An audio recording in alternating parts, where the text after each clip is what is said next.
പ്രിയപ്പെട്ട അധ്യക്ഷൻ, ലൈബ്രറി കൗൺസിലിൻ്റെ ഭാരവാഹികളായ മറ്റ് വേദിയിലിരിക്കുന്ന വിശിഷ്ട വ്യക്തികളെ,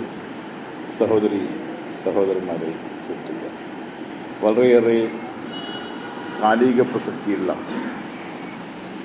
ഒരു വിഷയമാണ് ഭരണഘടന കരുതലും കാവലും എന്നത്. അത്തരമൊരു വിഷയം ഉയർത്തി കണ്ണൂർ ജില്ലയിലുടനീളം പൊതുജനങ്ങളുമായി സംവദിക്കാൻ ഉദ്ദേശിച്ചുകൊണ്ടുള്ള ഒരു പരിപാടിക്കാണ് ജില്ലാ ലൈബ്രറി കൗൺസിൽ രൂപം കൊടുത്തിട്ടുള്ളത്. അത് ചരിത്രത്തിൽ അടയാളപ്പെടുത്താൻ വേണ്ടി പോകുന്നൊരു പരിപാടിയാണ്. ഭരണഘടന വെല്ലുവിളി നേരിടുന്നു എന്നതൊക്കെ സാധാരണയായി ആലങ്കാരികമായിട്ട് നമുക്ക് ഉപയോഗിക്കാൻ കഴിയുന്നൊരു പ്രയോഗമാണ്. എന്നാൽ ഇന്നതല്ല, ഇന്നത് സത്യമായി വന്നുകൊണ്ടിരിക്കുക. എപ്പോഴാണ് ഭരണഘടന വെല്ലുവിളി നേരിടുക? നിങ്ങളോ ഞാനോ നാട്ടിലെ ജനങ്ങളോ ആരെങ്കിലും കയറി മുദ്രാവാക്യം വിളിച്ചാൽ ഭരണഘടനയ്ക്ക് വെല്ലുവിളി ഉണ്ടാകും. ഭരണഘടനയെ സംരക്ഷിക്കാൻ നിയമത്താൽ നിശ്ചയിക്കപ്പെട്ട ചുമതലക്കാരുണ്ട്. അവരിത് വേണ്ടെന്ന് ചിന്തിക്കുമ്പോഴാണ്, അവരുടെ മുന്നോട്ട് പോക്കിന് തടസ്സമാകുന്നു എന്ന് ചിന്തിക്കുമ്പോഴാണ് ഭരണഘടന വെല്ലുവിളിക്കപ്പെടുക. ഇന്ന് അത്തരമൊരു സാഹചര്യം രാജ്യത്ത് നല്ല തോതിൽ വളർന്നുകൊണ്ടിരിക്കുകയാണ്. ഇന്ത്യൻ ഭരണഘടന എന്ന് പറയുന്നത് നമ്മുടെ രാജ്യത്തിൻ്റെ പരമോന്നത നിയമമാണ്. ആ പരമോന്നത നിയമത്തിൽ അടിപ്പെട്ടുകൊണ്ടാണ് ബാക്കി എല്ലാ പ്രവർത്തനങ്ങളും ഈ രാജ്യത്ത് നടന്നുകൊണ്ടിരിക്കുന്നത്. ഈ ഭരണഘടനക്കകത്ത് എങ്ങനെയാണ് ഈ രാജ്യം ഭരിക്കപ്പെടേണ്ടത്, അതിൽ ഇന്ത്യൻ പൗരന്മാരായ ഓരോരുത്തർക്കുമുള്ള അവകാശങ്ങൾ എന്താണ്, അവരുടെ ചുമതലകൾ എന്താണ് എന്ന് നിർവചിച്ചിട്ടുണ്ട്. ഇന്ത്യ രാജ്യത്തെ ഒരു സ്വതന്ത്ര പരമാധികാര ജനാധിപത്യ മതേതര സോഷ്യലിസ്റ്റ് റിപ്പബ്ലിക് എന്ന കാഴ്ചപ്പാടാണ്. ഈ വാചകം ഒന്നെങ്കിൽ വിശദീകരിച്ചാൽ തന്നെ 2 മണിക്കൂർ നിങ്ങൾ പ്രസംഗിക്കേണ്ടി വരും. ഇന്ത്യ ഒരു പരമാധികാര രാഷ്ട്രമാണ്, സ്വതന്ത്ര രാഷ്ട്രമാണ്, ജനാധിപത്യ രാഷ്ട്രമാണ്, മതനിരപേക്ഷ രാഷ്ട്രമാണ്, സോഷ്യലിസ്റ്റ് രാഷ്ട്രമാണ്. ഇങ്ങനെയൊരു റിപ്പബ്ലിക്കായിട്ട് ഇന്ത്യയെ വിഭാവനം ചെയ്തുകൊണ്ടാണ് ഇന്ത്യ രാജ്യത്ത് ഇന്ന് ഈ പരമോന്നത നിയമം നടപ്പിലാക്കപ്പെട്ടുകൊണ്ടിരിക്കുന്നത്. എന്താണ് ഇന്ത്യൻ ഭരണഘടനയുടെ സവിശേഷത? ഇന്ത്യൻ ഭരണഘടന ഇന്ത്യയെ അതിൻ്റെ ആമുഖത്തിൽ പ്രിയാമ്പിളിൽ വ്യക്തമാക്കിയതുപോലെ ഒരു പരമാധികാര രാഷ്ട്രമായി നിലനിർത്തുന്നു, അതിനൊരു ജനാധിപത്യ രാഷ്ട്രമായി നിലനിർത്തുന്നു, അതിനെ ഒരു മതനിരപേക്ഷ രാഷ്ട്രമായി നിലനിർത്തുന്നു, ഒരു സോഷ്യലിസ്റ്റ് രാഷ്ട്രമായി നിലനിർത്തുന്നു. ഇത്തരമൊരു കാഴ്ചപ്പാടോട് കൂടിയിട്ട് ഈ രാജ്യത്തെ ജനങ്ങൾക്ക് പരിപൂർണ സ്വാതന്ത്ര്യവും ജനാധിപത്യവും മതനിരപേക്ഷ സംരക്ഷണവും നൽകിക്കൊണ്ടാണ് രാജ്യത്തെ സോഷ്യലിസത്തിലേക്ക് നയിക്കാൻ വേണ്ടിയിട്ട് ഈ ഭരണഘടന ആഗ്രഹിക്കുന്നത്. എങ്ങനെ ഈ ജനാധിപത്യം? ആ ജനാധിപത്യം സംബന്ധിച്ച് വ്യക്തമായ നിർവചനം ഭരണഘടനയിൽ ഒരു സംശയം ഒരാൾക്കും കൊടുക്കാതെ നിർവഹിക്കപ്പെട്ടിരിക്കുന്നു. ഇന്ത്യയുടെ ഭരണവ്യവസ്ഥ ഭരണഘടനാപരമായ നിയമവാഴ്ചയും പാർലമെന്ററി ഭരണ സമ്പ്രദായവും ഫെഡറൽ ഘടനയും വിഭാവനം ചെയ്യാം. അപ്പോൾ രാജ്യത്ത് പാർലമെന്ററി സംവിധാനമാണ് നമ്മൾ നടപ്പിലാക്കുന്നത്. ഇതൊരു ഫെഡറൽ ഘടനയാണ്. അതിനടിസ്ഥാനപ്പെടുത്തിയുള്ള നിയമവാഴ്ചയാണ് ഇന്ത്യ രാജ്യം നടപ്പിലാക്കാൻ ഭരണഘടന വിഭാവനം ചെയ്യുന്നത്. ഇന്ത്യയുടെ ജനാധിപത്യ സംവിധാനത്തിൽ 3 തൂണുകൾ വിഭാവനം ചെയ്തിട്ടുണ്ട്. ഒന്നാമത്തത് ലെജിസ്ലേച്ചറാണ്. ജനങ്ങളാൽ തെരഞ്ഞെടുക്കപ്പെട്ട് നിയമങ്ങൾക്ക് വിധേയമായി രാഷ്ട്രത്തിൻ്റെയും ജനങ്ങളുടെയും താല്പര്യങ്ങൾ സംരക്ഷിക്കാൻ ഉതകുന്ന നിയമനിർമ്മാണ സഭ, ഇതാണ് ലെജിസ്ലേച്ചർ. രണ്ടാമത് എക്സിക്യൂട്ടീവാണ്. എക്സിക്യൂട്ടീവ് എന്ന് പറയുമ്പോൾ അതിൽ ഭരണഘടനയിൽ കൊടുത്ത നിർവചനം പാർലമെന്റിന് വിധേയമായി പ്രവർത്തിക്കുന്ന ഒരു പ്രധാനമന്ത്രിയാൽ നയിക്കപ്പെടുന്ന സംവിധാനമാണ് എക്സിക്യൂട്ടീവ്. ഒന്ന്, നിയമനിർമ്മാണ സഭയാകുന്ന പാർലമെന്റ്. 2, ആ പാർലമെന്റിനോട് വിധേയത്വത്തോടുകൂടി ഭരണത്തിനാകെ നേതൃത്വം കൊടുക്കാൻ കെൽപ്പുള്ള ഒരു പ്രധാനമന്ത്രിയാൽ നയിക്കപ്പെടുന്ന ഭരണ സംവിധാനം എന്ന് പറയുമ്പോൾ അതിൽ ഉദ്യോഗസ്ഥന്മാരാകി മറ്റ് മന്ത്രിമാരും എല്ലാം കൂടിച്ചേരുന്ന സംവിധാനമാണ് എക്സിക്യൂട്ടീവ്. മൂന്നാമത്തത് ജുഡീഷ്യറി. ജുഡീഷ്യറി ഭരണഘടനയിൽ വിഭാവനം ചെയ്ത നിലയിലാണ് ഇന്ത്യയുടെ പാർലമെന്റ് നിയമങ്ങൾ നിർമ്മിക്കുന്നത് എന്നും എക്സിക്യൂട്ടീവ് സംവിധാനങ്ങൾ അതിൻ്റെ അധികാരങ്ങൾ ഉപയോഗിക്കുന്നത് എന്നത് സംബന്ധിച്ച് ഇടപെടാനും ഉറപ്പുവരുത്താനുമുള്ള സംവിധാനമാണ് സുപ്രീം കോടതിയും ഹൈക്കോടതിയും താഴെ കോടതികളുമെല്ലാം അടങ്ങുന്ന ജുഡീഷ്യൽ സംവിധാനം. ഈ സംവിധാനങ്ങളൊന്നും മറ്റൊന്നിൻ്റെ മേൽ കൈവെക്കാൻ പാടില്ല. പാർലമെന്റിന്റെ നിയമനിർമ്മാണം അത് സ്വതന്ത്രമായിരിക്കണം. പാർലമെന്റിന്റെ അധികാരമാണ്. അതിന് നടപടിക്രമങ്ങൾ നിർവഹിച്ചിട്ടുണ്ട്. ആ നടപടിക്രമങ്ങൾക്കനുസരിച്ച് വേണം പാർലമെന്റ് നിയമം നിർമ്മിക്കാൻ. എക്സിക്യൂട്ടീവിന്റെ ഭാഗമായിട്ട് നിയമത്തിന് വേണ്ടിയിട്ട് ഒരു നിർദ്ദേശം വെക്കുന്നു. ആ കരട് പാർലമെന്റ് പരിശോധിക്കുന്നു. ആ പരിശോധനയുടെ വിശദമായ വായനക്കും പഠനത്തിനുമായിട്ട് വിദഗ്ധ സമിതികൾ, സബ്ജക്ട് കമ്മിറ്റികൾ രൂപം കൊള്ളുന്നു.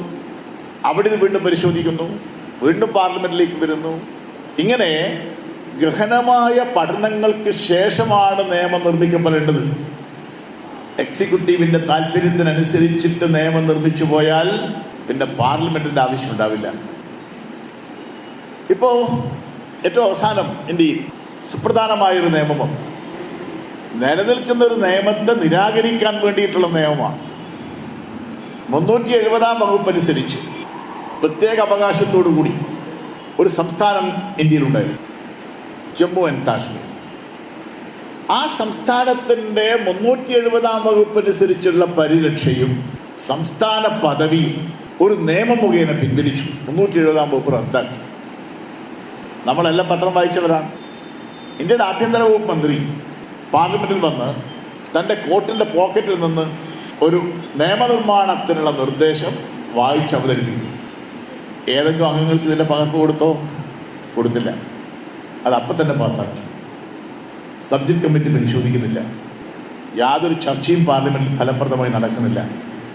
അത് പിറ്റേ ദിവസം ലോക്സഭയിൽ പാസ്സാക്കും. അന്ന് വൈകുന്നേരം ഇന്ത്യ യൂണിയൻ പ്രസിഡന്റ് ഉൾപ്പെടും. ഇതൊരു നിയമനിർമ്മാണത്തിൻ്റെ ടിപ്പിക്കൽ രൂപമാണ്. ഇത് വന്നതോടെ ഇന്ത്യ രാജ്യത്ത് നിയമനിർമ്മാണം സംബന്ധിച്ചുള്ള കാഴ്ചപ്പാടിന് വിരുദ്ധമായ നിലയിൽ എക്സിക്യൂട്ടീവ് പ്രവർത്തിക്കുന്നു. ആ എക്സിക്യൂട്ടീവിൻ്റെ പ്രവൃത്തിയെ പരിപൂർണമായും പിന്തുണക്കുന്ന നിലപാട് പാർലമെന്റ് സ്വീകരിക്കും. രാഷ്ട്രത്തലവനായിട്ടുള്ള പ്രസിഡന്റ് സ്വീകരിക്കും. അവിടെ തീരുന്നില്ല കേസ്. ഈ നിയമനിർമ്മാണം സംബന്ധിച്ച് സുപ്രീം കോടതിയിൽ കേസ് വരും. സുപ്രീം കോടതിയിൽ കേസ് എടുക്കാനേ തയ്യാറില്ല. എന്ത് വരുന്നു? സ്വതന്ത്രമായ നിയമനിർമ്മാണം ഇല്ലാതാവുന്നു. എക്സിക്യൂട്ടീവ് പാർലമെന്റിനെ സുഖമായി പ്രവർത്തിക്കണമെന്ന കാഴ്ചപ്പാടില്ലാതാവുന്നു. നിയമനിർമ്മാണം ഫലപ്രദമാണോ എന്ന ചിന്ത ജുഡീഷ്യറി പരിശോധിക്കുന്നതിലും അവസരമില്ലാതാവും. ഇന്ത്യൻ പാർലമെന്റ് ഉണ്ടാക്കിയതല്ല ഭരണഘടന. അതിൽ നമുക്ക് നല്ല വ്യക്തത വേണം. പാർലമെന്റിന് 3/2 ഭൂരിപക്ഷം ഉണ്ടായാൽ നിയമങ്ങളെല്ലാം മാറ്റിക്കൂടെ? മാറ്റാമെന്നാണ് നമ്മൾ മനസ്സിലാക്കിയിട്ടുള്ളത്. പക്ഷെ ഭരണഘടന മാറ്റാൻ പറ്റില്ല. കാരണം ഭരണഘടന ഇന്ത്യൻ പാർലമെന്റ് സൃഷ്ടിച്ചൊരു സാധനമല്ല. ഇന്ത്യൻ പാർലമെന്റിന്റെ സൃഷ്ടിയല്ല ഭരണഘടന. എന്നാൽ ഇന്ത്യൻ പാർലമെന്റ് ഭരണഘടനയുടെ സൃഷ്ടിയാണ്. ഇന്ത്യ രാജ്യത്തെ പാർലമെന്റ് എന്ന് പറയുന്നത് 49 നവംബർ മാസം 26-ാം തീയതി അംഗീകരിക്കപ്പെടുകയും 50 ജനുവരി മാസം 26-ാം തീയതി നടപ്പിൽ വരികയും ചെയ്തിട്ടുള്ള ഭരണഘടനയുടെ അതിലെ അന്തർലീനമായ അധികാരം ഉപയോഗിച്ചുകൊണ്ട് രൂപീകരിച്ചതാണ് ഇന്ത്യൻ പാർലമെന്റ്. അപ്പോൾ ഭരണഘടനയിൽ എന്തെല്ലാം മാറ്റാം? ഭരണഘടനയുടെ അടിസ്ഥാന ഘടകങ്ങൾ ഒന്നും തന്നെ മാറ്റത്തിന് വിധേയമാക്കാൻ പാടുള്ളതല്ല. ഭരണഘടനയെ പൂർണ്ണമായി മാറ്റാൻ അധികാരമുണ്ടെന്ന് പറയുന്ന വാദം വന്നു. സുപ്രീം കോടതി ഒരു ഘട്ടത്തിൽ അത് ശരിവെച്ചു. എന്നാൽ കേശവാനന്ദ ഭാരതി കേസ് എന്ന് പറയുന്ന അതിപ്രധാനമായ നിയമരംഗത്ത് എല്ലാവരും എടുത്തുയർത്തുന്ന കേസിന്റെ വിധി പറഞ്ഞപ്പോൾ സുപ്രീം കോടതി പറഞ്ഞു, ഭരണഘടനയുടെ അടിസ്ഥാന ഘടനയെ തൊടാൻ അധികാരമില്ല പാർലമെന്റിന്.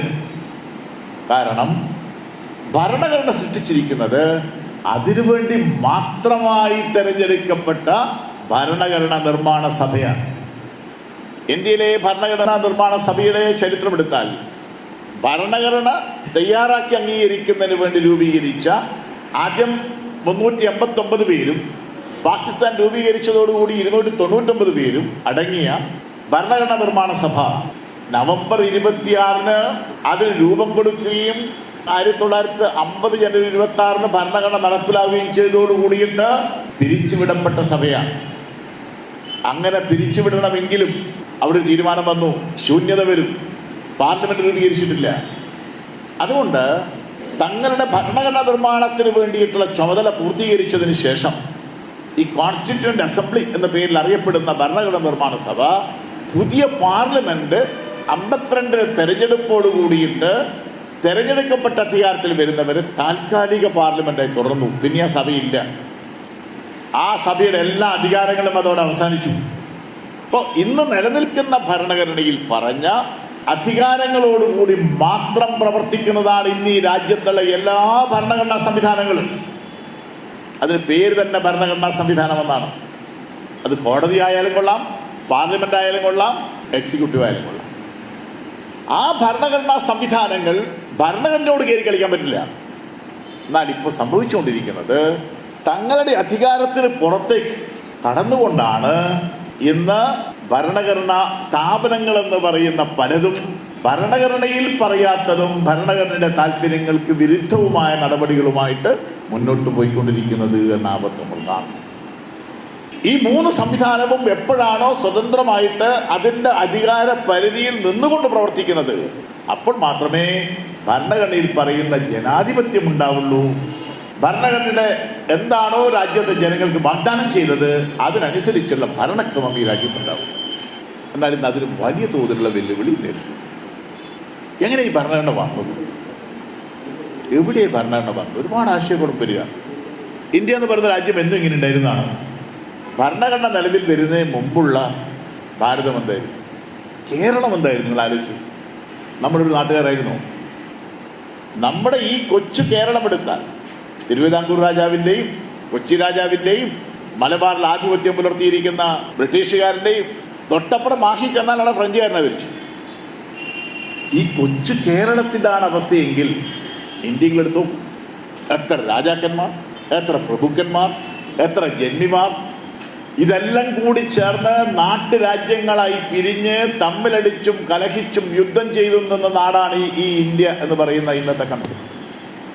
അന്ന് ഇവിടെ നിയമം ഉണ്ടായിട്ടില്ലേ? ഉണ്ട്. അതാണ് ഇവിടെ പറഞ്ഞ മനുസ്മൃതി. ഈ ഭരണഘടന നിലവിൽ വരുന്നതിന് മുമ്പ് ഇന്ത്യ രാജ്യത്തെ ഹിന്ദു, പ്രത്യേകിച്ചും ആര്യ മേധാവിത്വമുള്ളതാണ്, ആര്യ വിഭാഗത്തിൻ്റെ മേധാവിത്വമുള്ളതാണ് മനുസ്മൃതി. ശ്ലോകങ്ങളാണ് അത് മുഴുവൻ. ചില ശ്ലോകങ്ങളൊക്കെ നമുക്ക് നല്ല സുപരിചിതമാണ്. അതിലാരാ ഭരിക്കേണ്ടത്? ബ്രാഹ്മണനോ ക്ഷത്രിയൻ. എങ്ങനെ അധികാരം കിട്ടിയത്? ആരും തിരഞ്ഞെടുത്താണോ? അധികാരം എങ്ങനെ കിട്ടി? അധികാരം കിട്ടിയിരിക്കുന്നത് ദൈവത്താൽ സൃഷ്ടിക്കപ്പെട്ടതാണ്. അധികാരം സൃഷ്ടി കൊണ്ട് അധികാരം വരികയാണ്. ബാക്കിയോ വൈശ്യനും ശൂദ്രനും അതിന് ചോടയുള്ള മനുഷ്യരല്ലാത്ത, മനുഷ്യരായിപ്പോലും കാണാത്ത പുഴുക്കളെ പോലെ കണക്കിലെടുത്ത് സാധാ പണിയെടുക്കുന്നവർ. ഇതായിരുന്നു ഇന്ത്യയുടെ അന്നത്തെ രൂപം.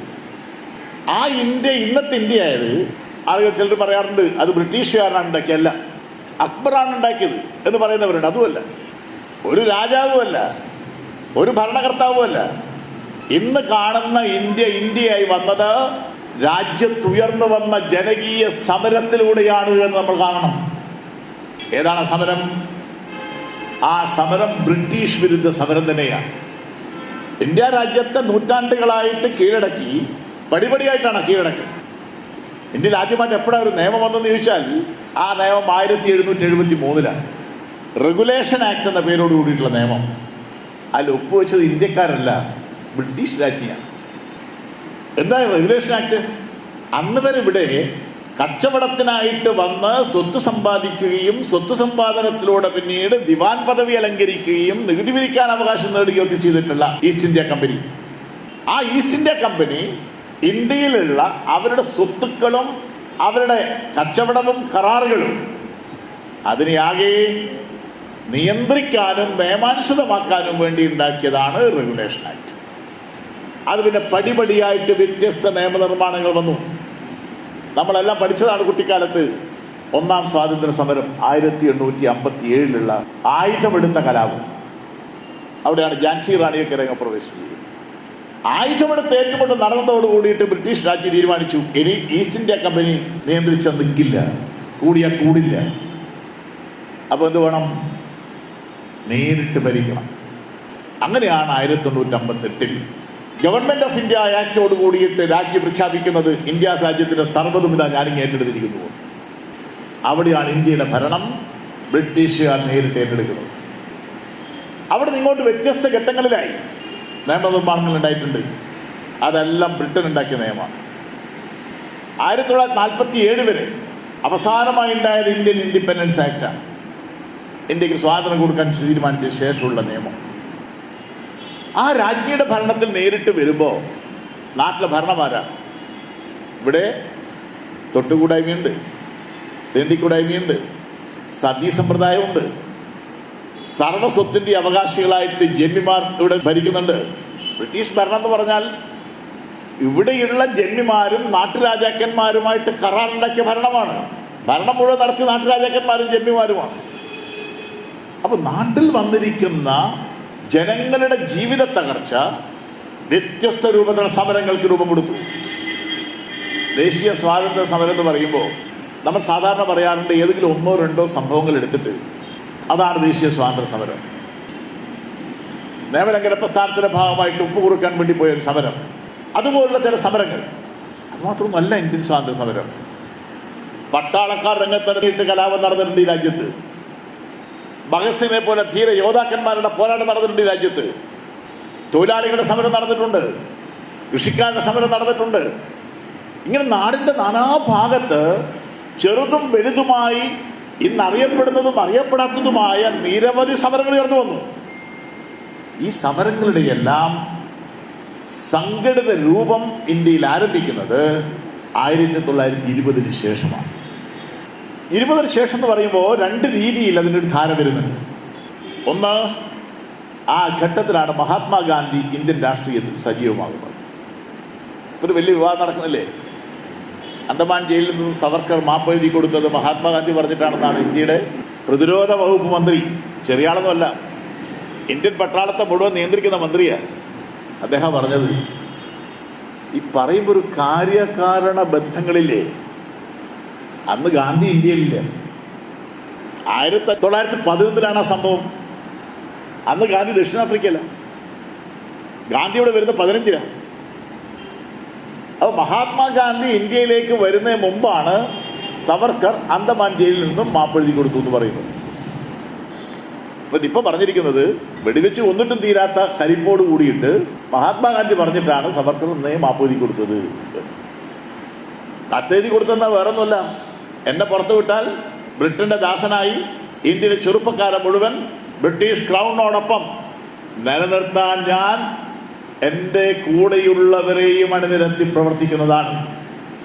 ഇങ്ങനൊരു കത്തെഴുതിയത് മഹാത്മാഗാന്ധി പറഞ്ഞിട്ടാന്ന് പറഞ്ഞാൽ മഹാത്മാഗാന്ധിനെ വെടിവെച്ച് കൊള്ളുന്നതിനെക്കാട്ടി ക്രൂരതയില്ലേ അത്? അപ്പോൾ 20 മുതലാണ് 20-ലെ AICC സമ്മേളനത്തിലാണ് ആദ്യമായിട്ട് ഇന്ത്യക്ക് സമ്പൂർണ്ണ സ്വാതന്ത്ര്യം വേണം, പൂർണ്ണ സ്വാതന്ത്ര്യ പ്രമേയം. അതൊരു ഔദ്യോഗിക പ്രമേയമായിരുന്നില്ല, അനൗദ്യോഗിക പ്രമേയമായിരുന്നു. ആ പ്രമേയത്തെ ഗാന്ധിജി ഉൾപ്പെടെ പിന്തുണച്ചുകൊണ്ട് തള്ളി. ഇപ്പോൾ പൂർണ്ണ സ്വാതന്ത്ര്യ പ്രമേയം എന്നൊരു കാഴ്ചപ്പാടിലേക്ക് കോൺഗ്രസ് പോകുന്നില്ല എന്നും പറഞ്ഞാണ് തള്ളിയത്. അങ്ങനെ തള്ളിയെങ്കിലും 20 മുതൽ അതിശക്തിമത്തായിട്ട് ബ്രിട്ടൻ ഇന്ത്യ വിട്ടുപോയി പൂർണ്ണ സ്വാതന്ത്ര്യമാണ് ഇന്ത്യക്ക് വേണ്ടത് എന്നൊരു വാദം ഒരു ഭാഗത്തും, അതല്ല ഇന്ത്യക്ക് ബ്രിട്ടന്റെ സാമന്ത പദവി, ഡൊമീനിയൻ പദവിയാണ് വേണ്ടത് എന്നൊരു വാദവും കോൺഗ്രസിനകത്തിന് ശക്തിപ്പെട്ടു.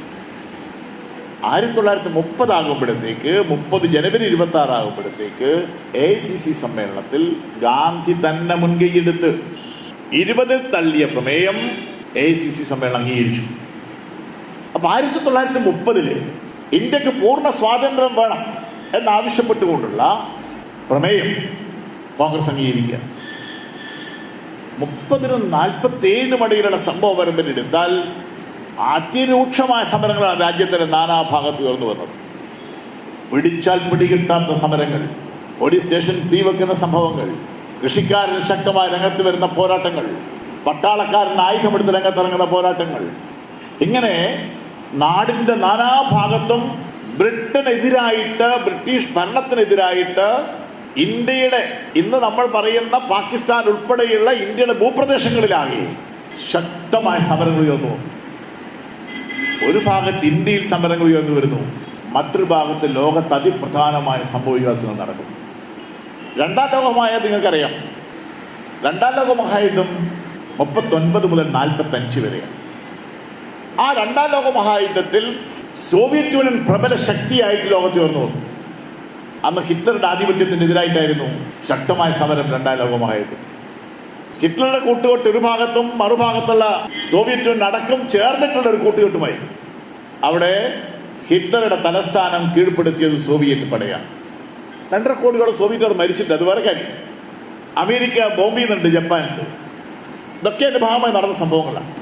അപ്പോൾ രണ്ടാം ലോകമഹായുദ്ധത്തോട് കൂടിയിട്ട് സോവിയറ്റ് യൂണിയൻ പ്രബല ശക്തിയായിട്ട് ഒരു ഭാഗത്ത് മാറി എന്ന് മാത്രമല്ല, യുദ്ധം അവസാനിച്ച് ഏറെ കഴിയുന്നതിന് മുമ്പ് ലോകത്ത് ഏറ്റവും കൂടുതൽ ജനങ്ങൾ ജീവിക്കുന്നതും ഇന്ത്യയുടെ അതിർത്തി പ്രദേശവുമായ ചൈനയിൽ അവർ സ്വാതന്ത്ര്യം പ്രാപിക്കുന്നു. അവിടെ ഒരു സോഷ്യലിസ്റ്റ് ഗവൺമെന്റ് എന്ന് പ്രഖ്യാപിച്ചുകൊണ്ടൊരു ഗവൺമെന്റ് മാവോ സേതുങ്ങിന്റെ നേതൃത്വത്തിൽ അധികാരത്തിൽ. അപ്പൊ ഇന്ത്യ എന്ന് പറയുന്ന രാജ്യത്തിന്റെ ചുറ്റുപരിസരത്തും ലോകരാഷ്ട്രീയത്തിലും വമ്പിച്ച മാറ്റങ്ങൾ വന്നുകൊണ്ടിരുന്ന ഒരു കാലമാണ്. അത്തരമൊരു ഘട്ടത്തിൽ ഇന്ത്യക്കകത്ത് തൊഴിലാളികളുടെ സമരത്തിന് ആവേശം കൂടി, കൃഷിക്കാരുടെ സമരത്തിന് ആവേശം കൂടി, സ്വാതന്ത്ര്യ സമരത്തിന് ആകെ ആവേശം കൂടി, ക്വിറ്റ് ഇന്ത്യ സമരം പ്രഖ്യാപിക്കപ്പെട്ടു. വ്യത്യസ്ത ധാരകളിലായിട്ട് രാജ്യത്ത് അങ്ങോളം ഇങ്ങോളം സമരങ്ങൾ ഉയർത്തി വരുന്ന സാഹചര്യമുണ്ടായി.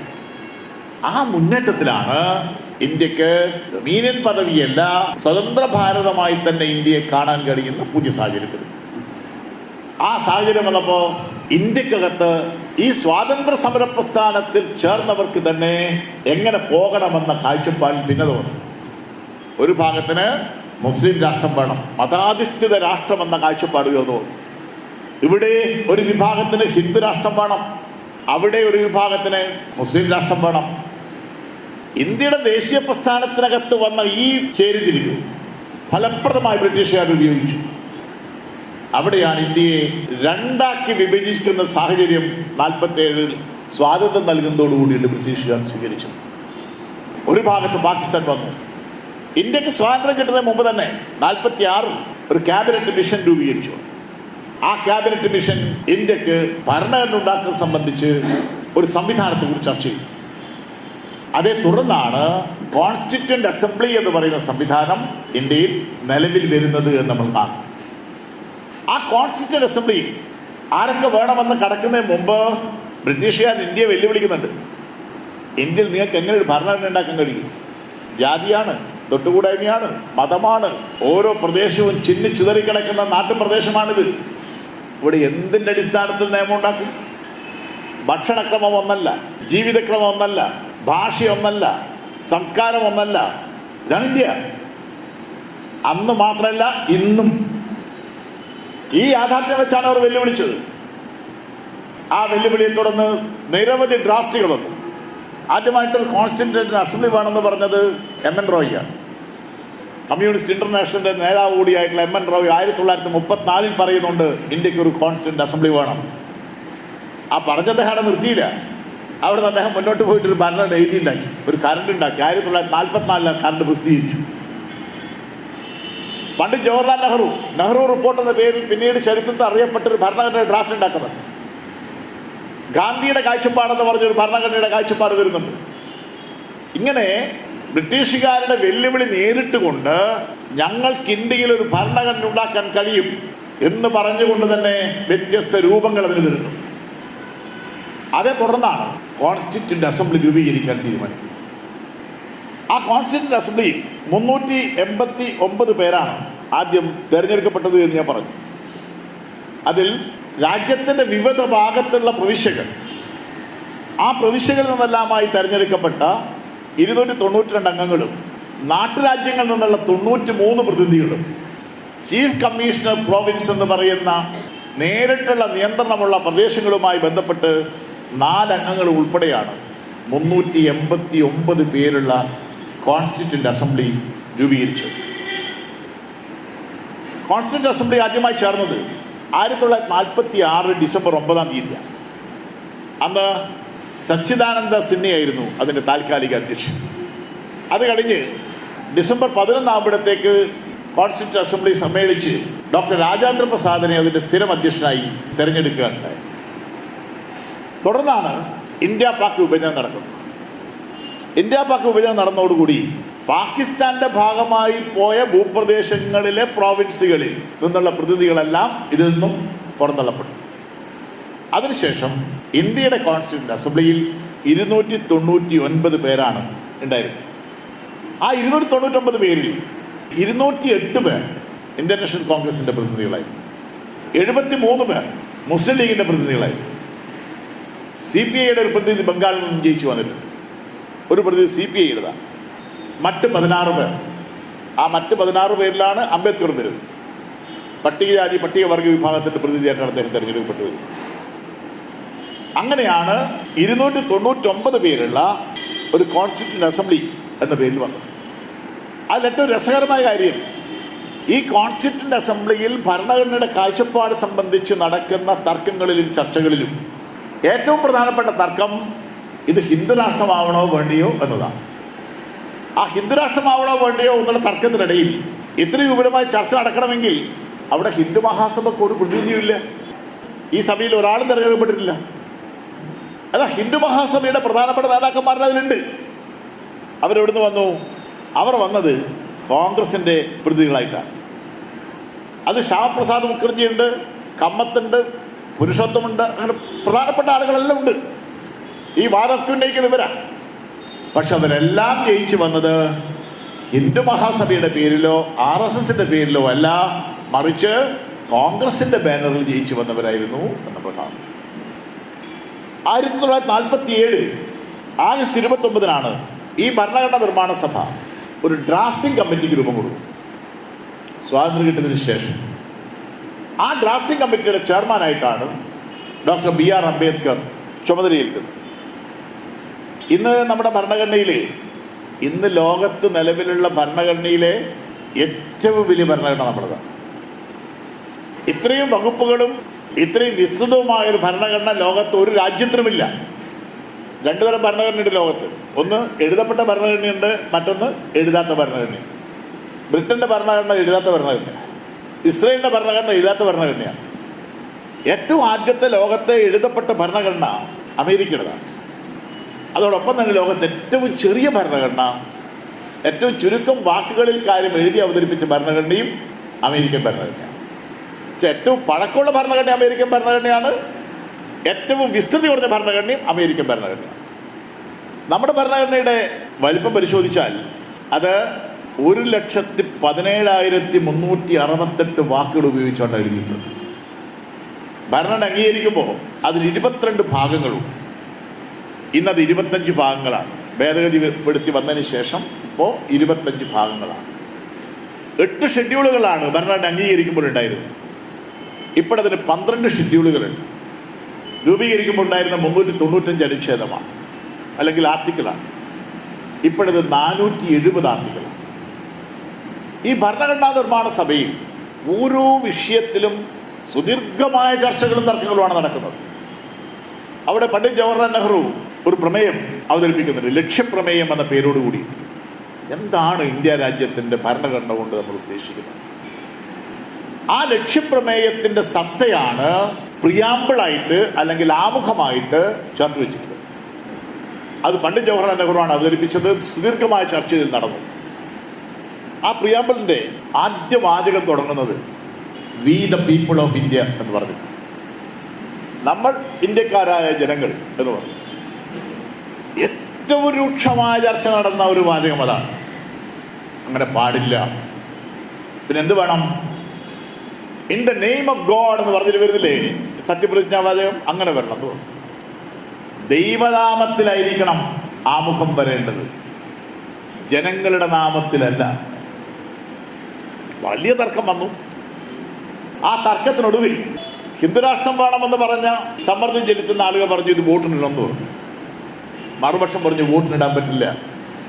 എന്താ കാരണം? ദൈവത്തിന് വോട്ടിനിടാൻ പറ്റുമോ?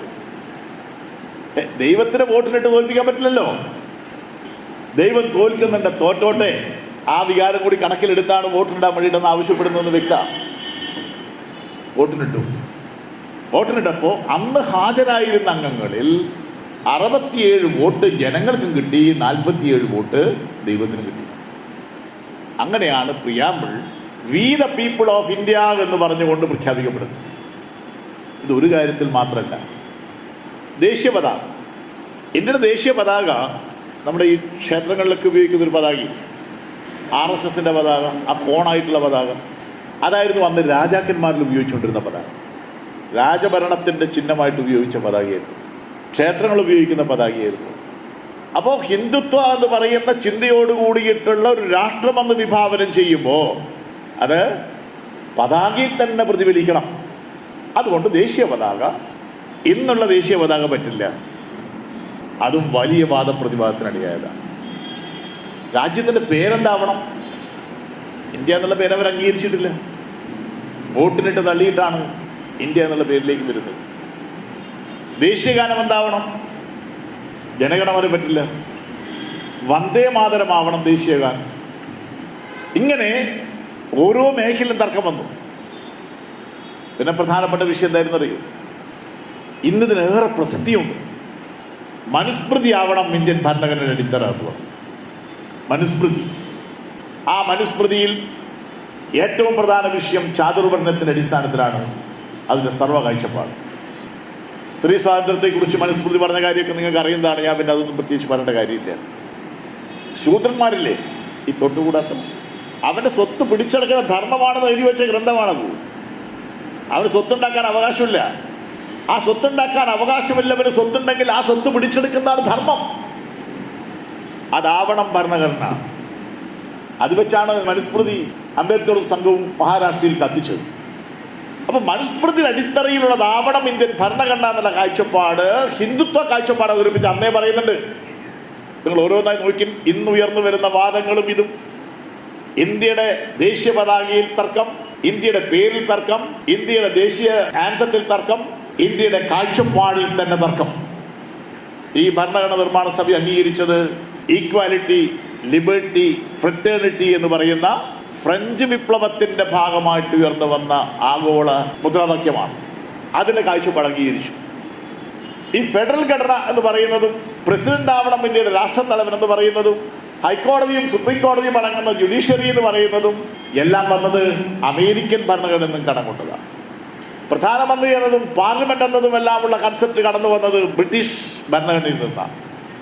ഇങ്ങനെ ലോകത്ത് അന്ന് എഴുതപ്പെട്ടതും എഴുതപ്പെടാത്തതുമായ വ്യത്യസ്ത ഭരണഘടനകളിലെ സാരാംശങ്ങളും സത്തയും ഉൾക്കൊണ്ടുകൊണ്ടാണ് ഇന്ത്യൻ ഭരണഘടന രൂപം കൊടുത്തത്. അന്നും ഹിന്ദുരാഷ്ട്രം വേണമെന്ന വാദക്കാർ ഇതിനെയെല്ലാം എതിർത്തതാണ്. അവരുന്നയിച്ച പ്രധാനപ്പെട്ട വാദം ഇന്ത്യ ഒന്നായിരുന്നു, അത് രണ്ടാവുമ്പോൾ ഒരു ഭാഗം മുസ്ലിങ്ങൾക്ക് കൊടുത്താൽ ഇപ്പുറത്തെ ഭാഗം ഞങ്ങൾക്ക് തന്നൂടെ. ലളിതമല്ലേ ലോജിക്?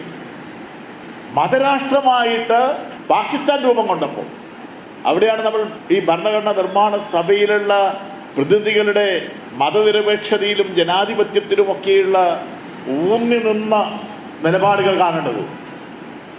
രാജ്യം മുഴുവൻ സമ്മർദ്ദത്തിലാണ്.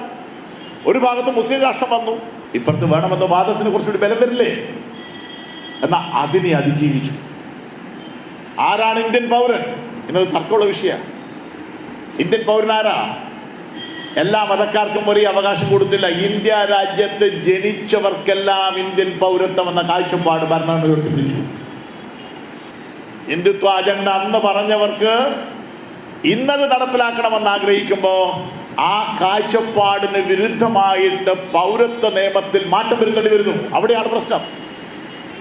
ആ പൗരത്വ നിയമം പാർലമെന്റിൽ എക്സിക്യൂട്ടീവിന് വേണ്ടി ഇടിച്ചവതരിപ്പിക്കുന്നു, ഇടിച്ചംഗീകരിക്കുന്നു. കാശ്മീരിനെ കുറിച്ച് ഞാൻ പറഞ്ഞതുപോലെ തന്നെ അതിന് അംഗീകരിക്കാൻ പ്രസിഡന്റ് ഉണ്ടാവുന്നു. ആ നിയമം ചോദ്യം ചെയ്ത് സുപ്രീം കോടതിയിൽ കേസ് വന്നപ്പോൾ ആ കേസ് കേൾക്കാൻ ജഡ്ജിമാർക്ക് സമയമില്ലാത്ത സാഹചര്യം വരുന്നു. അവിടെയാണ് ജുഡീഷ്യറിയും എക്സിക്യൂട്ടീവും ലെജിസ്ലേച്ചറും എല്ലാം പരസ്പരം എക്സിക്യൂട്ടീവിന് കീഴിറങ്ങിക്കൊണ്ട് പോകുന്ന പുതിയ ഭാരതത്തിൻ്റെ അപകടകരമായ ഒരു സാഹചര്യം നടന്നിരുന്നു.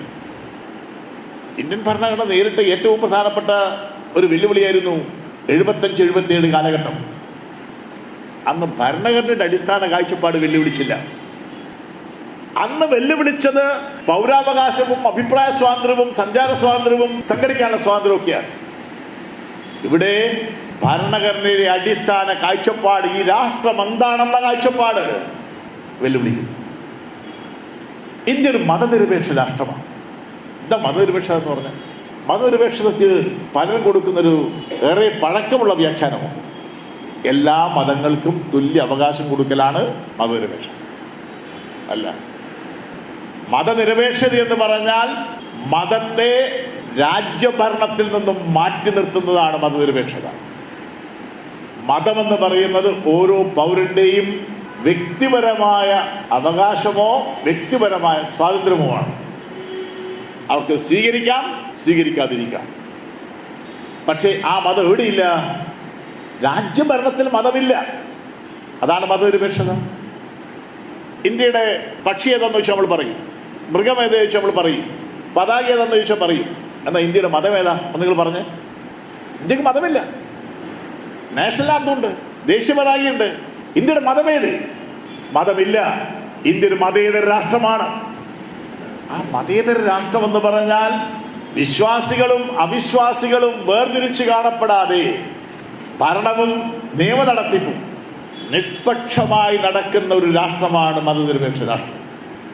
ഒരു രാജ്യത്തിന്റെ പൗരത്വത്തിൽ മതം ഘടകമായി മാറുമ്പോൾ ആ രാജ്യം എന്താവും? മതാധിഷ്ഠിതമാവും. അപ്പൊ ഇന്ത്യ രാജ്യത്തിന് മതനിരപേക്ഷ രാഷ്ട്രമായി നിൽക്കാൻ കഴിയണമെങ്കിൽ പൗരത്വത്തിന് മതം വെക്കാൻ പറ്റുമോ? വെക്കാൻ പറ്റില്ല. ഇന്ന് ഭരിക്കുന്നവർ പറയുന്നു പൗരത്വത്തിന് നിയന്ത്രണം വെക്കണം. ആസാമില് ഈ കഴിഞ്ഞ ദിവസം നമ്മൾ ഞെട്ടിപ്പിക്കുന്ന വാർത്ത കണ്ടില്ലേ?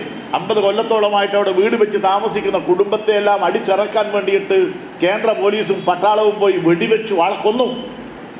എന്തേ കാര്യം?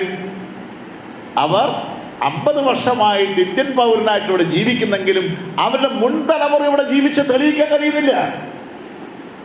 ഇന്നുള്ളതിന് അപ്പുറത്ത് 3 തലമുറ ഇവിടെ ജീവിച്ചതായി തെളിയിക്കപ്പെട്ടാൽ മാത്രമേ ഇന്ന് ഇന്ത്യയിൽ ജനിച്ചൊരു കുട്ടിക്ക് ഇന്ത്യക്കാരനാവാൻ പറ്റുള്ളൂ എന്ന് പറയുന്ന കാടൻ നിയമത്തിലേക്ക് പോവാണ്. ഭരണഘടനയുടെ കാഴ്ചപ്പാടിന് വിരുദ്ധമായിട്ട്. അത് ചോദ്യം ചെയ്തപ്പോഴാണ് സുപ്രീം കോടതിക്ക് കേൾക്കാൻ സമയമില്ലാത്തത്. ഇന്ത്യ രാജ്യത്തിന്റെ നിയമവാഴ്ചയുടെ ഭാഗമായുള്ള ഏറ്റവും പ്രധാനപ്പെട്ട ഒരു കാഴ്ചപ്പാടാണ് justice delayed is justice denied. നീതി കാലതാമസം വരുത്തിയാൽ നീതി നിഷേധത്തിന് തുല്യമാണ്. കാശ്മീർ പ്രശ്നം വന്നപ്പോ ഭരണഘടനയുടെ അടിസ്ഥാന കാഴ്ചപ്പാട് ലംഘിച്ചു എന്ന് പറഞ്ഞ കേസ് സുപ്രീം കോടതി കേൾക്കാൻ സമയമില്ല. പൗരത്വ വിഷയം വന്നപ്പോ ഇന്ത്യ രാജ്യത്തിന്റെ പൗരത്വ കാഴ്ചപ്പാടിന് വിരുദ്ധമായിട്ടുള്ളതാണ് ഈ നിയമമെന്ന് പറഞ്ഞാൽ അത് കേൾക്കാൻ സുപ്രീം കോടതിക്ക് സമയമില്ല. ജുഡീഷ്യറിയുടെ എക്സിക്യൂട്ടീവിന് കീഴ്പ്പെടുന്ന ഏറ്റവും അപകടകരമായ ഒരു കാഴ്ചപ്പാടാണ് ബാബറി മസ്ജിദിന്റെ ജഡ്ജിമെന്റ് വന്നത്. ബാബറി മസ്ജിദിന്റെ ജഡ്ജിമെന്റിലെ ഈ തർക്കത്തിന് ആധാരമായ വിഷയങ്ങളാകെ ശരിയായ നിലയിൽ തന്നെ സുപ്രീം കോടതി വിലയിരുത്തി. ഇവിടെ അനധികൃതമായിട്ടാണ് വിഗ്രഹം കൊണ്ടുവച്ചത് സുപ്രീം കോടതി കണ്ടെത്തുന്നു. ആ വിഗ്രഹമാണ് പണ്ട് ജവഹർലാൽ നെഹ്റു പറഞ്ഞത്, അതെടുത്ത് സരയൂ നദിയിൽ എറിഞ്ഞേക്ക് എന്ന് പറഞ്ഞതാണ് ആ വിഗ്രഹം. സുപ്രീം കോടതി ഇപ്പൊ കണ്ടെത്തി ശരിയാണ്, അത് നിയമവിരുദ്ധമായിട്ടാണ് അവിടെ കൊണ്ടുവച്ചത്. ഈ സ്വത്തുക്കളും ആരാധനാലയവും ഒരു മതവിഭാഗത്തിൻ്റെതാണ്, അതും അംഗീകരിക്കുന്നു. പിന്നെയോ ഇത് പൊളിച്ചത് നിയമവിരുദ്ധമാണ്, നിയമം കയ്യിലെടുക്കലാണ്, തെറ്റാണ്. എന്നാൽ ഇത് പൊളിക്കുന്നതിന് നേതൃത്വം കൊടുത്തവരെല്ലാം നിരപരാധികളാണ്.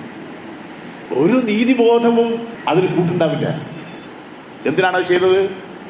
അത് ചെയ്തത് ഈ രാജ്യത്തിന്റെ ഭരണഘടനയുടെ കാഴ്ചപ്പാടിന് വിരുദ്ധമായിട്ട് ഭരണാധികാരം കൈയാളുന്നവർ ചെയ്യുന്ന തെറ്റുകളെ ന്യായീകരിക്കാനുള്ള ഒന്നായി ജുഡീഷ്യറി തരംതാണതിന്റെ ഭാഗമായിട്ടാണ്. അവിടെയാണ് ഇന്ത്യൻ ഭരണഘടന നേരിടുന്ന ഏറ്റവും വലിയ വെല്ലുവിളി. സ്വതന്ത്രമായ ജുഡീഷ്യറി വേണം, സ്വതന്ത്രമായ പാർലമെന്റ് വേണം. ഇത് രണ്ടിനെയും സ്വതന്ത്രമായി പ്രവർത്തിക്കാനുള്ള താല്പര്യം എക്സിക്യൂട്ടീവിന് വേണം എന്നതാണ് കാഴ്ചപ്പാട്. ഈ കാഴ്ചപ്പാടിന് വിരുദ്ധമായി എക്സിക്യൂട്ടീവിന് വിധേയമാവുന്ന ജുഡീഷ്യറിയും എക്സിക്യൂട്ടീവിന് വിധേയമാകുന്ന പാർലമെന്റും വന്നാൽ അത് ജനാധിപത്യം ഉണ്ടാവില്ല, പരമാധികാരം ഉണ്ടാവില്ല, സ്വാതന്ത്ര്യം ഉണ്ടാവില്ല, മതനിരപേക്ഷത ഉണ്ടാവില്ല, അതുപോലെ തന്നെ സോഷ്യലിസം ഉണ്ടാവില്ല. അവിടുത്തേക്കാണ് ഈ രാജ്യം പോയിക്കൊണ്ടിരിക്കുന്നത്. ഇപ്പോൾ ഇന്ത്യൻ ഭരണഘടന നടപ്പിൽ വരുത്തിയപ്പോൾ 71 വർഷത്തെ അനുഭവം എടുത്താൽ എന്താണ് ഈക്വാലിറ്റി എന്ന് പറഞ്ഞാൽ? തുല്യത. നിയമത്തിന് മുമ്പ് നമ്മളെല്ലാവരും തുല്യത. അല്ല, അംബേദ്കർ സമാപന പ്രസംഗം നടത്തിയ ഒരു കാര്യം കൂടി ഞാൻ ചൂണ്ടിക്കാണിക്കാം. അംബേദ്കർ പറഞ്ഞു, നമ്മളൊരു പുതിയ നേട്ടം നേടിയിരിക്കുന്നു. എന്താ നേട്ടം? ഓരോരുത്തർക്കും ഓരോ വോട്ടെന്നും എല്ലാ വോട്ടിനും തുല്യ മൂല്യമെന്ന് പറയുന്ന നേട്ടമാണ് ഇന്ത്യയിൽ നേടിയത്. നേരത്തെ എല്ലാവർക്കും വോട്ടില്ല. ഭാരതത്തിൻ്റെ പഴയ ചരിത്രമെടുത്താൽ തൊട്ടുകൂടായ്മ നിൽക്കുന്ന നാടാണ്, എല്ലാവർക്കും വോട്ടില്ല. അപ്പം അംബേദ്കർ പറയാണ് എല്ലാവർക്കും തുല്യ വോട്ടെന്നും ഓരോ വോട്ടിനും തുല്യ മൂല്യമെന്നും പറയുന്ന ഒരു കാഴ്ചപ്പാടിലേക്ക് വന്നു. വലിയ നേട്ടമാണ് അദ്ദേഹം പറഞ്ഞു. അതിൻ്റെ അടുത്ത വാചകത്തിൽ അദ്ദേഹം പറഞ്ഞു, എന്നാൽ സാമ്പത്തികമായ തുല്യത എന്ന ഭരണഘടനയുടെ കാഴ്ചപ്പാട് അവിടേക്ക് എത്തണമെങ്കിൽ നമ്മൾ ഇനിയും ബഹുദൂരം മുന്നോട്ട് പോകേണ്ടതുണ്ട്. ഇപ്പോഴെന്താ നടന്നുകൊണ്ടിരിക്കുന്നത്? സ്വതന്ത്ര ഭാരതത്തിൽ സമ്പത്തിൻ്റെ കേന്ദ്രീകരണത്തിനും സമ്പത്തിൻ്റെ ഉൽപാദനത്തിനും വിതരണത്തിനും വേണ്ടി, കേന്ദ്രീകരണമല്ല, സമ്പത്തിൻ്റെ ഉൽപാദനത്തിനും വിതരണത്തിനും വേണ്ടി രൂപം കൊണ്ട ഒരു ഭരണനയമുണ്ടായിരുന്നു. അത് പ്ലാനിംഗ് ആയിരുന്നു, പഞ്ചവത്സര പദ്ധതികളായിരുന്നു. ആ പദ്ധതികൾ വഴി സമ്പത്ത് സ്വരൂപിക്കുന്നു, സമ്പത്ത് ഉൽപ്പാദിപ്പിക്കുന്നു, അത് ജനങ്ങളിലേക്ക് എത്തുന്നു. സമ്പന്നവർഗം സമ്പന്നം ഉണ്ടാക്കുന്നത്, എന്നാൽ ജനങ്ങൾ കൂടി പങ്കുവച്ചു. അതിന് സഹായകരമായ രീതിയിൽ പൊതുമേഖലാ സ്ഥാപനങ്ങൾ വളർന്നു വന്നു. രാജ്യത്ത് പൊതു ആസ്തികൾ വന്നു. അതും ഈ ഭരണഘടനയുടെ ആ 4 അതിരിനകത്ത് നിന്നിട്ടാണ് കേട്ടോ. അതിന് വേറെ ഭരണഘടനയൊന്നുമില്ല. പണ്ഡിറ്റ് ജവഹർലാൽ നെഹ്റുവിൻ്റെ നേതൃത്വത്തിൽ രാജ്യത്ത് നടന്ന മിക്സഡ് എക്കണോമി എന്ന പേരോട് കൂടിയിട്ടുള്ള ക്ഷേമരാഷ്ട്രം കെട്ടിപ്പടുക്കുമെന്ന് പറഞ്ഞ വാഗ്ദാനത്തോടെ വന്ന ഭരണനയങ്ങളാണത്. അന്ന് പൊതുമേഖലാ സ്ഥാപനങ്ങൾ വന്നു, സഹകരണ പ്രസ്ഥാനങ്ങൾ വന്നു, വിദ്യാഭ്യാസത്തിന് പ്രാമുഖ്യം കൊടുക്കുന്ന അവസ്ഥ വന്നു, ഭക്ഷണം പട്ടിണി കിടക്കുന്നവർക്ക് എത്തിച്ചു കൊടുക്കാനുള്ള സംവിധാനം വന്നു, സബ്സിഡികൾ വന്നു, ഇതെല്ലാം വന്നു. അതേ ഭരണഘടനയിൽ നിന്നിട്ട് ഇപ്പോഴെന്താ ചെയ്യുന്നത്? ഈ രാജ്യം ഉൽപ്പാദിപ്പിച്ച സമ്പത്തെല്ലാം എവിടെ പോന്നിപ്പോ കോർപ്പറേറ്റുകളുടെ കയ്യിലേക്ക് തിരിച്ചു കൊടുക്കും. അതും ഈ ഭരണഘടന വെച്ചാണ്. ഈ ഭരണഘടന നിയമത്തിൻ്റെ മുന്നിൽ സമത്വം നമുക്ക് നൽകുമെന്ന് പറഞ്ഞ ഭരണഘടന, സോഷ്യലിസത്തിലേക്ക് രാജ്യം പോകുമെന്ന് പറഞ്ഞ ഭരണഘടന, ജനങ്ങളുടെ മേലെ അധിഭാരം അടിച്ചേൽപ്പിക്കുകയും ദേശീയ സമ്പത്ത് മുഴുവൻ ചുരുക്കമാളുകളിലേക്ക് കേന്ദ്രീകരിക്കുകയും അവിടെ ഈക്വാലിറ്റി അല്ല, ഈക്വാലിറ്റിക്ക് പകരം സാമ്പത്തിക അന്തരം വളർത്തിക്കൊണ്ടുകയും ചെയ്യുന്നു. ആ സാമ്പത്തിക അന്തരം വളർത്തിക്കൊണ്ടുവരുന്നതിനുള്ള ഒരു പ്രധാനപ്പെട്ട ഉപാധിയായിട്ട് ഇന്ന് പോളിറ്റിക്സിന് പകരം കമ്മ്യൂണലിസം അരങ്ങേറുന്നു. അത് അംബേദ്കർ പറഞ്ഞിട്ടുണ്ട് 53-ൽ ഭരണഘടനയ്ക്ക് അംഗീകരിച്ച ശേഷം. അദ്ദേഹം പറഞ്ഞു ഭരണഘടന ഗംഭീര ഭരണഘടനയാണ്, പക്ഷേ അത് നടപ്പിലാക്കുന്നത് ആരുടെ കയ്യിൽ? ഇതാണ് പ്രധാനം. നടപ്പിലാക്കുന്നവർ സോഷ്യലിസം വേണം തീരുമാനിച്ചാൽ സോഷ്യലിസം ഈ ഭരണം കൊണ്ട് വരുത്താൻ കഴിയും. നടപ്പിലാക്കുന്നവർക്ക് ജനാധിപത്യം വേണം തോന്നിയാൽ ജനാധിപത്യം നടപ്പിലാക്കാൻ കഴിയും. എന്നാൽ ശരിയല്ലാത്ത ആളുടെ കയ്യിലേക്ക് ഈ ഭരണഘടന കിട്ടിയാൽ ഈ ഭരണഘടന തകർന്ന് തരിപ്പണമാവുകയും ചെയ്യും. ഇതിന് ലോകത്ത് ഒരുപാട് ഉദാഹരണങ്ങളുണ്ട്. 1930-കളിൽ ജർമ്മനി, അതൊരു ജനാധിപത്യ രാജ്യമായിരുന്നു. ജർമ്മനിയിൽ ഹിറ്റ്ലറുടെ ഭരണം, ഹിറ്റ്ലർക്ക് മുന്നോട്ട് പോകാൻ കഴിയാത്ത അവസ്ഥ വന്നു. അദ്ദേഹം ജനാധിപത്യ കാഴ്ചപ്പാട് വിട്ട്, മതനിരപേക്ഷ കാഴ്ചപ്പാട് വിട്ട്, വംശീയ വിദ്വേഷവും വർഗീയതയുമാണ് ഊന്നിയത് രാഷ്ട്രീയത്തിൽ. ആര്യ രക്തത്തിന് വേണ്ടിയിട്ടാണ് അദ്ദേഹം തളച്ചത്. ജൂതന്മാരെയെല്ലാം കൊന്നൊടുക്കാനാണ് പുറപ്പെട്ടത്. 3 ശത്രുക്കളെ പ്രഖ്യാപിച്ചു അവിടെ. ആര്യന്മാരല്ലാത്തവർ, ജൂതന്മാർ, കമ്മ്യൂണിസ്റ്റുകാർ എല്ലാം ശത്രുക്കളെ പ്രഖ്യാപിച്ചു. രാജ്യമെമ്പാടും കോൺസെൻട്രേഷൻ ക്യാമ്പുകൾ വേണം, ആരെ അടിച്ചമർത്തണം, ജനാധിപത്യത്തിന് പകരം വർഗീയത വേണം. അവിടെ അദ്ദേഹം ഭരണഘടനയിൽ 5 ആർട്ടിക്കിളുകൾ റദ്ദാക്കി. അദ്ദേഹം ആദ്യം പറഞ്ഞെന്താ അറിയോ? നിങ്ങൾ എന്നെ വെറുത്തോളൂ, പുതിയത്ത് പ്രസംഗിക്കുക ഹിറ്റ്ലർ, എന്നെ വെറുത്തോളൂ, പക്ഷെ നിങ്ങൾ ജർമ്മനിയെ വെറുക്കരുത്. അതിന് സമാനമായ വല്ല വാചകവും നിങ്ങളിപ്പോൾ കേൾക്കുന്നുണ്ടോ ഇന്ത്യയിൽ? നിങ്ങൾ എന്നെ വെറുത്തോളൂ, എന്നെ കല്ലെറിഞ്ഞോളൂ, എന്നെ കത്തിച്ചോളൂ, പക്ഷെ ഇന്ത്യ വെറുക്കരുത്. ആരും പറയുന്നത് കേൾക്കുന്നുണ്ടോ? ഇത് പുതിയതല്ല. 30-ൽ അഡോൾഫ് ഹിറ്റ്ലർ എന്ന് പറയുന്ന ജർമ്മൻ ചാൻസലർ അദ്ദേഹം ഈ ലോകത്തോട് വിളിച്ചു പറഞ്ഞതാണ്. അദ്ദേഹം പറഞ്ഞു, ഈ രാഷ്ട്രത്തിന് മുന്നോട്ട് പോകാൻ ഇന്ന് ഏറ്റവും തടസ്സം ഈ ഭരണഘടനയാണ്. എന്നിട്ട് അദ്ദേഹം ജർമ്മൻ ഭരണഘടനയുടെ ആർട്ടിക്കിൾ 114 റദ്ദാക്കി. ആർട്ടിക്കിൾ 114 ഹേബിയസ് കോർപ്പസ് ഹർജി വഴി കോടതി ഇടപെടിച്ച് ഒരാളെ കാണാതായാൽ അയാളെ പിടിച്ചു കൊണ്ടുവരാനുള്ള നിയമമാണ്. റദ്ദാക്കി. ആർട്ടിക്കിൾ 115 റദ്ദാക്കി. നിയമപ്രകാരമല്ലാതെ വ്യക്തികളുടെ താമസ സ്ഥലത്ത്, വീടുകളിൽ പോലീസിന് റെയ്ഡ് നടത്താനുള്ള സ്വാതന്ത്ര്യം, അവകാശമില്ലെന്ന് പറയുന്നതാണ് നിയമം. ആ സ്വാതന്ത്ര്യം കൊടുക്കാൻ വേണ്ടിയിട്ട് ആർട്ടിക്കിൾ 115 റദ്ദാക്കി. ആർട്ടിക്കിൾ 117 കത്തിടപാടുകളുടെ സ്വകാര്യത. നിങ്ങളിപ്പോൾ ആലോചിച്ചു, ഇപ്പം കത്തല്ലല്ലോ, മെസ്സേജും ഫോണും മൊബൈലും നെറ്റും ഇമെയിലും ഒക്കെ അല്ലേ, എല്ലാം ചോർത്താൻ കഴിയുന്ന സംവിധാനം ഉപയോഗിക്കുകയാണ് ഇവിടെ. അതാ സുപ്രീം കോടതി പറഞ്ഞത്. ഒരു സുപ്രീം കോടതി ജഡ്ജിയുടെ നേതൃത്വത്തിൽ ഞങ്ങൾ അന്വേഷിക്കാൻ പോകുന്നു, ഗവൺമെന്റ് അന്വേഷിക്കാൻ തയ്യാറില്ല. ഈ പെഗാസസ് ഒക്കെ നേരത്തെ ആർട്ടിക്കിൾ 117 റദ്ദാക്കി കത്തിടപാടുകളിലെ സ്വകാര്യത വ്യക്തിയുടെ അവകാശമല്ല എന്ന് പറഞ്ഞു. 118 റദ്ദാക്കിയിട്ട് പറഞ്ഞു അഭിപ്രായ സ്വാതന്ത്ര്യമുണ്ടെന്ന് പറയുന്നത് ഞങ്ങൾ റദ്ദാക്കുന്നു. 123 ആർട്ടിക്കിൾ സംഘം ചേരാനുള്ള സ്വാതന്ത്ര്യം. അപ്പൊ ജർമ്മനിയിൽ 1930 ഹിറ്റ്ലർ നടപ്പിലാക്കി അവിടുത്തെ ജനങ്ങൾക്ക് സ്വാതന്ത്ര്യവും പരമാധികാരവും കൊടുത്ത എല്ലാ വകുപ്പുകളും റദ്ദാക്കി. എന്നിട്ട് അവസാനം അദ്ദേഹം ചെയ്തത് ഭരണഘടനയിൽ മാറ്റം വരുത്താൻ വേണ്ടിയിട്ട് പാർലമെന്റ് ആവശ്യമില്ല, അത് ക്യാബിനറ്റിന് അവകാശമുണ്ട്, എക്സിക്യൂട്ടീവിന് അവകാശമുണ്ട് എന്ന ഒരവസ്ഥയും ജർമ്മനി ഉണ്ടാക്കി. ഈ നിലയിൽ ജർമ്മൻ ഭരണഘടനയെ തകർത്തുകൊണ്ടാണ് മാനവരാശിയുടെ ചരിത്രത്തിൽ ഏറ്റവും കിരാതമായൊരു അധ്യായം ജർമ്മനിയിൽ എഴുതി വെച്ചത്. ആയിരക്കണക്കിന് കോൺസെൻട്രേഷൻ ക്യാമ്പുകൾ ജർമ്മനിയിലും ജർമ്മനിക്ക് അധിനിവേശമുള്ള പ്രദേശങ്ങളിലും 2 കോടിയോളം മനുഷ്യനെയാണ് കൊന്നുകളഞ്ഞത്. ഹിറ്റ്ലർക്ക് രക്ഷപ്പെടാനൊന്നും കഴിഞ്ഞിട്ടില്ല ചരിത്രത്തിൽ. പക്ഷേ ഒരു രാജ്യത്തിന്റെ നിയമവാഴ്ചയെ തകർത്തല്ലാതെ ഫാസിസത്തിന് അരങ്ങേറാൻ പറ്റില്ല എന്നതാണ് ഹിറ്റ്ലറുടെ അനുഭവം, ജർമ്മനിയുടെ അനുഭവം. ഇന്ത്യ രാജ്യത്ത് സ്വാതന്ത്ര്യവും ജനാധിപത്യവും മതനിരപേക്ഷതയും സോഷ്യലിസവും പരമാധികാരവുമെല്ലാം ഉള്ള ഒരു ഭരണഘടന ഈ രാജ്യത്തെ ജനങ്ങൾക്ക് വാഗ്ദാനം ചെയ്യുന്നു. നിങ്ങൾക്ക് സമത്വപൂർണമായൊരു ജീവിതം, സാഹോദര്യപൂർണമായൊരു ജീവിതം, ജനാധിപത്യപരമായ ജീവിതം. 71 വർഷം പൂർത്തിയാകുമ്പോൾ അംബേദ്കർ ഭയപ്പെട്ടതുപോലെ ഈ കാഴ്ചപ്പാട് ഉയർത്തിപ്പിടിക്കാനല്ല, മറിച്ച് കോൺസ്റ്റിറ്റ്യൂന്റ് അസംബ്ലിയിൽ നടന്ന ചർച്ചയിൽ പാകിസ്ഥാനെ പോലെ ഒരു രാജ്യമായിട്ട് ഇന്ത്യയെ അധപ്പതിപ്പിക്കാൻ വേണ്ടിയിട്ടുള്ള ചർച്ചകൾ, അതിന് രൂപം കൊടുക്കാൻ വേണ്ടിയിട്ടടക്കമുള്ള വെല്ലുവിളികൾ ഇന്ന് ഈ രാജ്യത്ത് വളർന്നുകൊണ്ടിരിക്കുകയാണ്. നമ്മൾ കാണണം. ഇതിനെ പ്രതിരോധിക്കാതെ, ഇതിനെതിർക്കാതെ ഭരണം രക്ഷിക്കാൻ കഴിയില്ല. ഇന്ത്യൻ ഭരണഘടന എല്ലാ അർത്ഥത്തിലും സമ്പൂർണ്ണമാണോ? ആയിരിക്കില്ല. പക്ഷേ ഇന്നത്തെ കാലഘട്ടത്തിൽ ജനാധിപത്യവും മതനിരപേക്ഷതയും ഇന്ത്യയിലെ ജനങ്ങൾക്ക് ഒരുപോലെ ജീവിക്കാനും ഇഷ്ടമുള്ള ഭക്ഷണം കഴിക്കാനും ഞാൻ എവിടെ താമസിക്കണമെന്ന് നിശ്ചയിക്കാനും ഒക്കെയുള്ള സ്വാതന്ത്ര്യം ആ ഭരണഘടന തരുന്നു.